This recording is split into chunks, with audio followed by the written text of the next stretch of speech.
It's the MD warrior. Boy, I'm built for this. Life threw me battle, but I'm still gonna win. Welcome back to Muscular Dystrophy Warrior. Just like the last video, in every video, a moment of silence for all the fallen warriors who sadly lost the battle to muscular dystrophy. Sending prayers to all those families who have lost someone with muscular dystrophy. Today, I want to talk about something that's meant a lot to me throughout my life, Kobe Bryant's Mamba Mentality, and how it helped me shape who I am, especially as someone living with muscular dystrophy.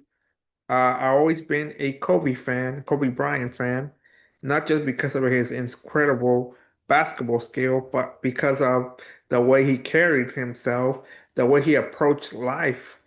When Kobe talked about the Mamba mentality, he explained it as being the best version of yourself every single day, competing with who you were yesterday, not anyone else. Growing up with muscular dystrophy, I had a different mindset than most kids. Once I hit the teenage years, my mom would always tell me, to keep my feet on the ground, not to hold me back, but because she didn't want to see me get hurt or disappointed. Especially as a teenager, I focused heavily on school because in my mind, that felt like the only guaranteed path to success.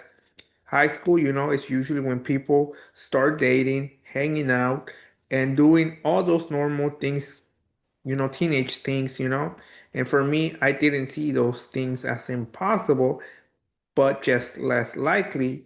That doesn't mean, they can't happen. It just meant my reality looked different. One thing that really stuck with me was an interview Kobe did a year or two before he passed away. It was a sit down interview with his friend and former teammate, Shaquille O'Neal. They were both, retired at the time. Kobe talked about growing up in Italy and being the only African American kid on his basketball team. He spoke about feeling isolated, about feeling like the color of his skin determined how people saw him. Because of that, he isolated himself even more, and that habit followed him even when he made it to the NBA. When I heard that, it hit me. Shaq and Kobe, Shaq asked Kobe, Kobe started explaining, a little bit about where, why about isolation, feeling like he was the only, like I said, only African American kid, on the basketball team. Then Shaq followed up with this question. Shaq asked Kobe where he got that killer instinct from. And Kobe said it started in Italy, like I said, because you're the only African American kid on the team. Like I mentioned, on the court, that became his fuel, like his revenge. He said he talked about it like I want to be an unstoppable scoring machine, because obviously he was a great player, he was better than his teammates, so it was like a revenge for him. He said it was like a form of revenge.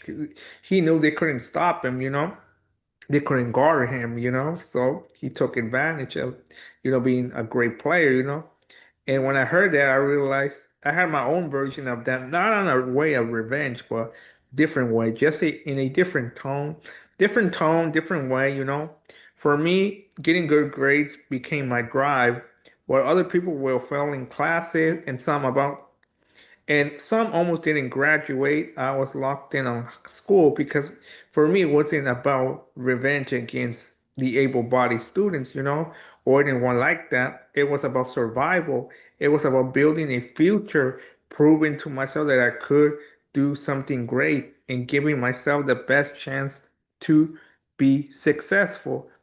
How that connected in my experience? How is that connected in my experience?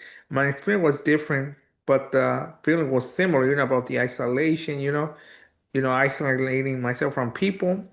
I wasn't very talkative growing up. I was shy, quiet. I didn't like starting conversation. And a big part of that was fear.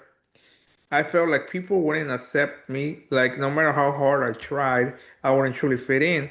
Even in class, if a teacher, asked a question and I knew the answer, I would still wouldn't raise my hand because I was afraid that if I answer wrong, people would think my disability affected my intelligence, and obviously muscular dystrophy doesn't affect, which it doesn't, muscular dystrophy doesn't affect intelligence, but when you're young, one small mistake can feel like it defines you.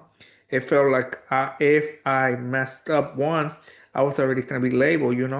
As I got older, my mentality started to change, and honestly, a big part of that was learning from Kobe Bryant. The Mamba Mentality taught me that I didn't need to be anything other than myself. I learned that the right people will find you when you're being authentic. I stopped worrying about fitting in everywhere, and started focusing on being comfortable with who I am, being the best version myself. So to my younger muscular dystrophy warriors out there, especially those in middle school, high school, about to start those years, I want you to hear this. Be yourself. Your disability doesn't define you. Don't compare your journey to anyone else. Focus on what makes you happy. Focus on realistic goals that make sense for your life, and enjoy your teenage years in a safe and fun way. Those years can feel overwhelming, but they are not impossible to overcome. I just want to wish all my MD warriors, good luck in your teenage years. I hope you have an amazing middle school experience and an unforgettable high school journey. Make a lot of great, long lasting friends. And if college is part of your plan, carry the same Mamba mentality with you. Show up every day, keep improving, and don't let anything convince you that you don't belong, or any person convince you that you don't belong. In my college year, it was about pursuing my higher education. My high school year were more about learning and growing, and I don't regret a single thing. I learned how to not let my disability define me. I grew as a person. That growth stays with you for life. That's my version of the Mamba mentality. As someone who is living with muscular dystrophy, hope you guys like this video. And like always, don't forget to like, comment, subscribe, and share this video if it's something you want, someone you care about to, you know, watch the video. If you have like a son, daughter, nephew, grandson that has a muscular dystrophy or any disability, and they're about to start high school, middle school, I hope you guys share this video with them. This video, I want them to feel motivated, to not let their disability define them. That's why I made this video.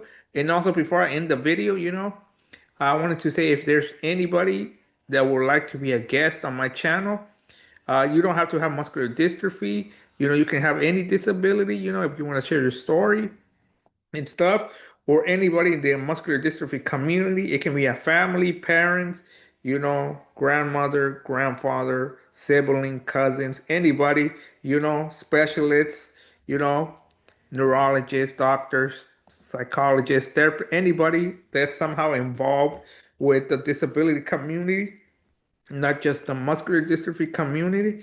Leave a comment down below, or DM me on my Instagram. You can find me on Instagram at Muscular Dystrophy Warrior. So don't forget to like I said, don't forget to like, comment, and share. And like always, I'll end the video like I always ended. MD Warrior out. Until next time.